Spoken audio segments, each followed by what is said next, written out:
Récemment, c'est qu'on a décidé de convoquer à la justice les leaders de l'opposition républicaine, ceux qui avaient signé la déclaration d'information relative à notre dernière marche pacifique. Tout ça procède du souci de M. Alpha Condé et de ses hommes d'intimider l'opposition. Donc l'opposition républicaine condamne énergiquement ces agissements de l'État, condamne cette justice à deux vitesses qui ne vise en fait que les responsables et les militants de l'opposition. Et compte tenu de ça, jeudi 3, jour de convocation des leaders de l'opposition, au tribunal de Dixine, nous allons inviter tous nos militants et sympathisants d'accompagner l'opposition pour répondre à cette convocation devant les tribunaux. Nous allons leur demander d'observer une ville morte ce jour 3 pour que l'opinion nationale et internationale sache que nous sommes victimes de violences et de harcèlement judiciaire qui sont orientés uniquement vers les militants de l'opposition. Nous exprimons notre solidarité avec tous les citoyens, membres des partis politiques de l'opposition qui se retrouvent aujourd'hui dans les prisons de manière injuste et de manière ciblée. Je vous remercie. Est-ce que l'opposition va garder ses représentants au sein du comité de suivi? Jusqu'à la semaine prochaine, parce qu'on ne peut pas être au comité de suivi et être aussi dans la rue. Il y a certains qui se sont mis dans l'idée que pour obtenir quelque chose, il faut comme si on prend en otage la République. On met un pistolet au temple. Si vous ne me donnez pas ceci, je vais faire cela, je vais faire cela.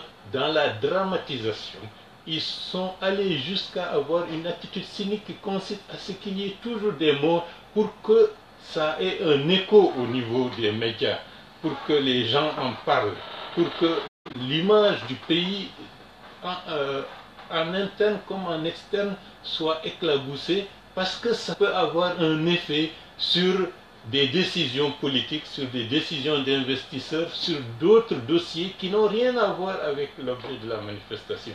Donc c'est une manière aussi de saboter l'action qui va dans un sens beaucoup plus constructif.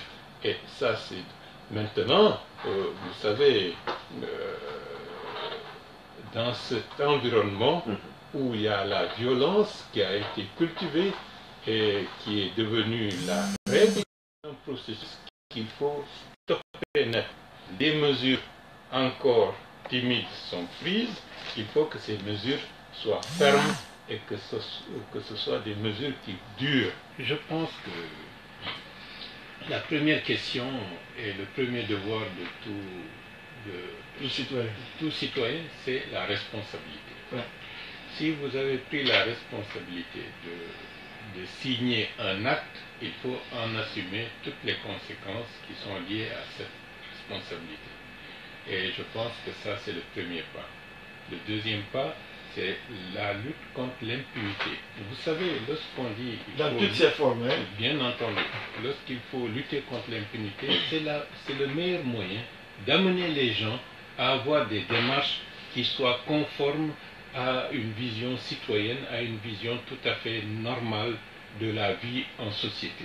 Mais si l'impunité est la règle générale, c'est la violence qui prend le dessus. Et là, il faut que la justice, de la manière la plus sérieuse, la plus durable, aille jusqu'au bout. La plus impartiale. Bien entendu, aille jusqu'au bout dans l'application du droit. La force doit revenir au droit. Et l'autorité de la loi doit primer sur tout le reste.